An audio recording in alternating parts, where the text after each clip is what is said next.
টানা 2 ম্যাচে ব্যর্থ হওয়ার পর বাদ পড়তে পারেন সৌম্য সরকার। তার জায়গায় ফিরছেন ডানহাতি সাইফ হাসান। ব্যাটিং ও বোলিং 2 বিভাগে বড় পরিবর্তনে এবার মাঠে নামছে বাংলাদেশ দল। হোয়াইট ওয়াশের লজ্জা এড়াতে এই ম্যাচে জয়ের বিকল্প নেই শান্তদের কাছে।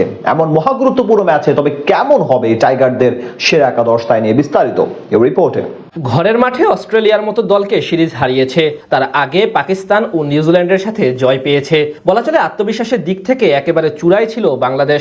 তবে নিজেদের চেয়ে র্যাঙ্কিংয়ে পিছিয়ে থাকা জিম্বাবুয়ের বিপক্ষে খেলতে নেমেই যেন খেই হারিয়ে ফেলেছে শান্ত মিরাজরা। সিকান্দার রাজাদের বিপক্ষে 3 ম্যাচ সিরিজে ইতিমধ্যে 2 ম্যাচের 2টি হেরে সিরিজ খুইয়েছে সফরকারীরা। তার চেয়ে বড় কথা, আগামী ম্যাচ হারলেই হতে হবে হোয়াইট ওয়াশ। প্রথম 2 ম্যাচে বোলাররা নিজেদের কাজ ঠিকমতো করলেও ব্যাটারদের হতশ্রী পারফরমেন্স বিরক্ত বাড়িয়েছে সকলের। বিশেষ করে টপ অর্ডারে কেউই তেমন ভাবে দায়িত্ব নিতে পারেননি বাংলাদেশের। শুধু তাই না, লোয়ার মিডল অর্ডারেও ছিল সমস্যা। তাই সিরিজের শেষ ওয়ানডে ম্যাচে একাধিক পরিবর্তন আনতে পারে টিম ম্যানেজমেন্ট। ওপেনিং এ প্রথম ম্যাচে ব্যর্থ হলেও পরের ম্যাচে অর্ধশতক করে ফর্মে ফেরার ইঙ্গিত দিয়েছেন তানজিদ তামিম।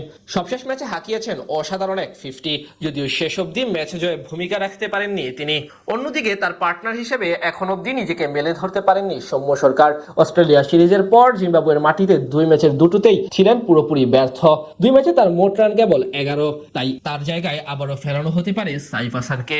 সেক্ষেত্রে পুনরায় ডানহাতি ও বামহাতি ব্যাটসম্যানের কম্বিনেশন দেখা যেতে পারে ওপেনিং এ। 3 নম্বরে বড় সমস্যা সহ অধিনায়ক নাজমুল হোসেন শান্তর অফ ফর্ম। সিরিজে এখন পর্যন্ত 2 ম্যাচে নিজেকে প্রমাণ করতে পারেননি এই বামহাতি ব্যাটার। তাই হোয়াইট ওয়াশ এড়ানোর দিনে তার উপর থাকবে বাড়তি চাপ এবং দায়িত্ব, এবং দুটোই সফলতার সাথে পালন করতে হবে শান্তকে। 4 নম্বর পজিশনে 2 ম্যাচে রান পেলেও স্ট্রাইক রেট নিয়ে সমালোচনার মাঝে আছেন ডানহাতি তাওহিদ হৃদয়। এখানে লিটনের অনুপস্থিতি সবার চোখে পড়ছে। হৃদয়ের রানের মাঝে থাকা যেমন ইতিবাচক, তেমনি স্ট্রাইক রেট জটিলতা চিন্তার কারণ। তার সাথে মিডল অর্ডারে আরও 1 ম্যাচে সুযোগ পেতে পারেন উইকেট কিপার নুরুল হাসান সোহান। শেষ 2 ম্যাচে যথাক্রমে 31 ও 38 রানের ইনিংস খেললেও ম্যাচ জেতাতে পারেননি তিনি। সেদিক থেকে বলা চলে সোহানের আক্ষেপ থেকে যায়। এছাড়া ব্যাটিং অর্ডারে আরও 1 সুযোগ পেতে পারেন মোসাদ্দেক হোসেন সৈকত। অস্ট্রেলিয়া সিরিজে ভালো করে স্কোয়াডে থিত হওয়া সৈকত জিম্বাবুয়ের সাথে এখনো তেমন ভাবে মেলে ধরতে পারেননি।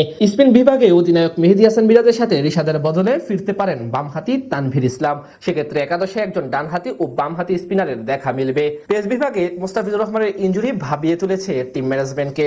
তার কারণে এখন অনেকটা অপরিবর্তিত পেস ইউনিট নিয়েই মাঠে নামতে হবে। গত ম্যাচে বল হাতে দারুণ করেছেন তাসকিন আহমেদ, আগের ম্যাচে করেছেন নাহিদ রানা, আর শরীফুল ইসলামও সাম্প্রতিক সময় বেশ ভালো পারফরমেন্স করছেন। সব মিলিয়ে বলা চলে এদিক থেকে বেশ ভালো ফর্মে আছে টাইগাররা। এখন দেখা যাক আগামী ম্যাচে কেমন করে। হোয়াইট ওয়াশ এড়াতে হলে এই ম্যাচে জয় ছাড়া কোনো বিকল্প নেই মিরাজ বাহিনীর কাছে।